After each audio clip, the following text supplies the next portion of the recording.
بسم اللہ الرحمن الرحیم۔ آج کا یہ موضوع جو ہے میاں بیوی کے درمیان جو اختلافات ہوتے ہیں، چھوٹی چھوٹے باتوں پر میاں بیوی کے درمیان ناراضگی ہوتی ہے، اتنی بات نہیں ہوتی ہے تو مہینوں سالوں اپنی بیوی سے بات نہیں کرتے۔ بعض ایسی عورتیں ہوتی ہیں کہ وہ اپنے ماں کے گھر چلے جاتے ہیں اور وہیں پر بیٹھی رہتی ہے کہ ہمارے ساتھ ہمارا شوہر جو ہے وہ صحیح رویہ اختیار نہیں کر رہے، صحیح زبان نہیں چلاتے، تو ان کے لیے ایک وظیفہ ہے۔ سب سے پہلی بات یہ ہے کہ عورت کی طرف سے ہو یا مرد کی طرف سے ہو، ان کو چاہیے کہ وہ اہم چیز جو ہے وہ نماز ہے، کہ وہ نمازوں کی پابندی کرے۔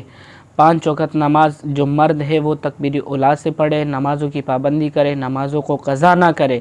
عورت کو چاہیے کہ جیسے ہی اذان ہو جائے وہ نماز پڑھنا شروع کرے، تو وہ ہر نماز کے بعد یہ وظیفہ پڑھے، یا لطیفو یا ودودو، ہر نماز کے بعد 100 مرتبہ پڑھے۔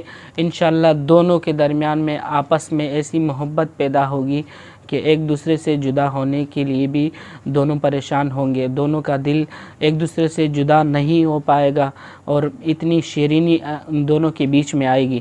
اللہ تبارک و تعالی ہم سب کو اس پر عمل کرنے کی توفیق عطا فرمائے۔